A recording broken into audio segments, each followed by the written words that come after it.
여러분, 혹시 이런 경험 없으세요? 똑같은 노랜데도 차에서 들을 때, 웅장한 성당에서 들을 때, 또 근사한 콘서트홀에서 들을 때 그 느낌이 완전히 다르잖아요. 그 비밀이요? 바로 우리가 발 딛고 있는 그 공간 자체에 숨어 있습니다. 자, 바로 이 질문 안에 오늘 우리가 풀어볼 미스터리가 담겨 있는 거죠. 대체 건축이 어떻게 소리를 빚어내고 우리 눈에는 보이지 않지만 음악 감상 경험을 좌우하는 뭐랄까 숨은 지휘자 같은 역할을 하는 걸까요? 오늘 그 원리를 한번 제대로 파헤쳐 보겠습니다. 네, 이 모든 현상을 설명하는 핵심 키워드가 바로 이 잔향 시간입니다. 이게 뭐냐면요. 말 그대로 소리가 그 공간 안에서 싹 사라지기까지 걸리는 시간을 말하는 건데요. 저는 이걸 그 공간만의 고유한 소리 지문이라고 부르고 싶어요. 이 지문이 얼마나 길고 짧으냐에 따라서 우리가 듣는 음악의 느낌이 정말 180도 달라지거든요. 자, 그럼 지금부터 저와 함께 짧은 음향 투어를 한번 떠나보시죠. 심포니홀부터 오페라 하우스, 그리고 좀 더 특별한 공간들까지 각기 다른 장소들이 어떻게 자신만의 완벽한 소리를 만들어내는지 그 흥미로운 여정을 같이 한번 따라가 보겠습니다. 자, 우리 투어의 첫 번째 목적지입니다. 바로 클래식 음악의 성전이라고도 불리는 심포니홀이죠. 이곳의 음향 설계 목표는 아주 명확해요.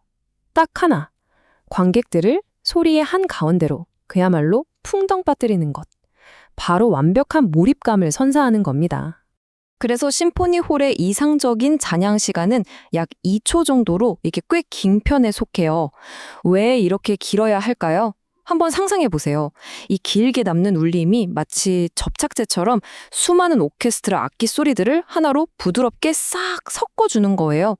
그러면서 우리를 포근하게 감싸는 듯한 아주 풍부한 사운드가 만들어지는 거죠. 근데 여기서 정말 재미있는 사실이 하나 있어요.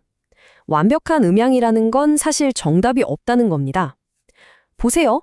모차르트 같은 고전주의 음악은 각 악기 소리가 선명하게 들리는 게 중요하니까 잔향이 좀 짧은 게 좋고요.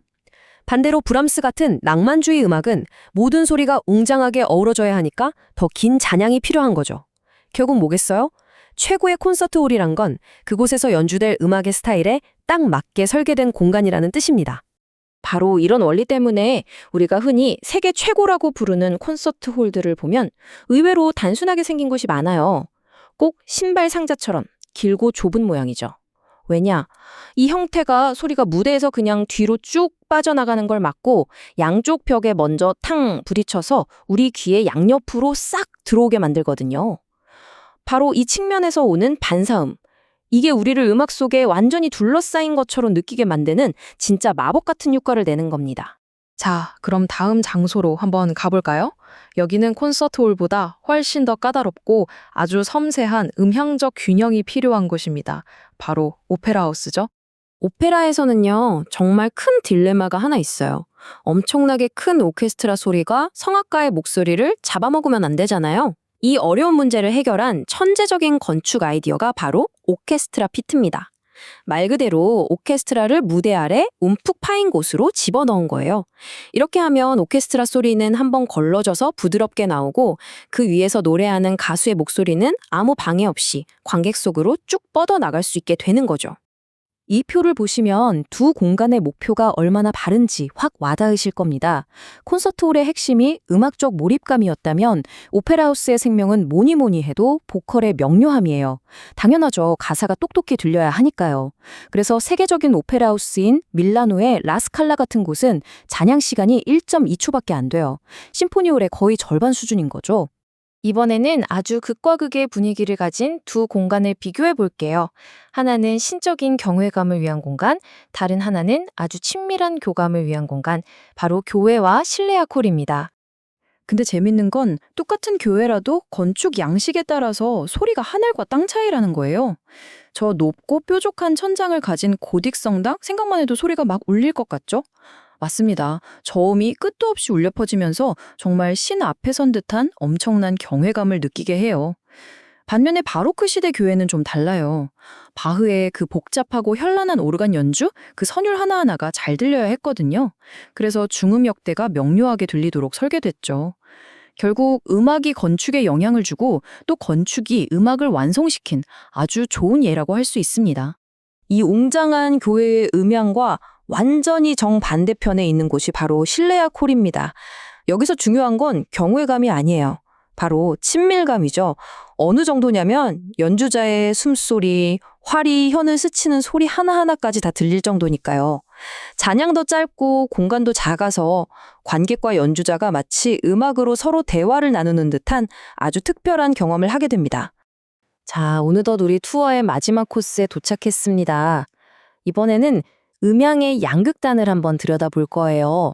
소리를 완벽하게 통제하는 공간, 그리고 반대로 통제가 전혀 불가능한 공간, 바로 스튜디오와 야외 무대입니다.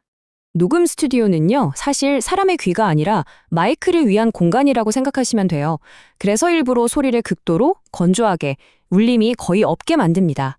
왜냐하면 잔향 같은 효과는 나중에 엔지니어가 컴퓨터로 얼마든지 더할 수 있거든요. 그러니까 처음부터 아주 깨끗한 도화지를 만드는 셈이죠. 특히 연습실은 더해요. 잔향 시간이 0.3초, 0.5초 이렇거든요. 연주자 입장에서는 자기 연주의 작은 흠까지 전부 다 들리게 하는 정말 무자비한 거울 같은 공간인 셈입니다. 그리고 그 정반대편에 야외 무대가 있습니다. 여긴 소리를 반사시켜줄 벽도 천장도 아무것도 없죠. 잔향이라는 게 아예 존재할 수가 없는, 음향적으로는 그야말로 텅 빈 허공인 셈이에요. 그래서 모든 소리는 오로지 스피커에서 나오는 직접적인 소리에만 의존해야 하는데요. 그렇기 때문에 무대 뒤에 설치하는 구조물, 그 디자인이 정말 중요해집니다. 자, 이 두 사진을 보시면 좋은 설계와 나쁜 설계의 차이가 한눈에 보입니다. 먼저 왼쪽, 저 둥근 포물선 모양의 구조물을 보세요. 저건 마치 위성 안테나처럼 소리를 한 지점으로 모아버려요. 그래서 딱 그 지점에 있는 핫스팟 좌석만 소리가 너무 크고 다른 곳은 잘 안 들리는 문제가 생기죠. 반면에 오른쪽을 보세요. 여러 개의 각진 판으로 이루어져 있죠.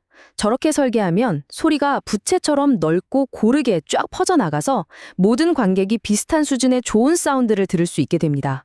훨씬 더 똑똑한 설계라고 할 수 있죠.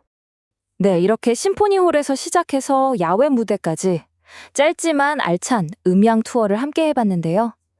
이 여정을 통해 우리는 결국 하나의 아주 중요한 결론에 이르게 됩니다. 핵심은 이겁니다, 여러분. 세상에 절대적으로 가장 좋은 음향이라는 건 없다는 거예요. 오직 그 공연의 목적에 가장 잘 맞는 음향이 있을 뿐입니다. 그렇게 보면 건축은 단순히 음악을 담는 그릇이 아니에요. 그 자체로 음악을 완성시키는 또 하나의 거대한 악기인 셈이죠. 요즘 기술이 정말 빠르게 발전하고 있잖아요. 그래서 이제는 공간의 음향 특성 자체를 실시간으로 바꾸는 것도 가능해지고 있어요. 상상해보세요. 바로 이 공간에서 방금 전까지는 모차르트 연주를 위한 완벽한 울림을 만들었다가 다음 순간엔 록 콘서트에 최적화된 사운드로 바꾸는 거죠. 그렇다면 앞으로 건축과 기술이 이렇게 만나게 될 미래의 공연 공간은 과연 우리에게 또 어떤 놀라운 소리의 경험을 선사하게 될까요?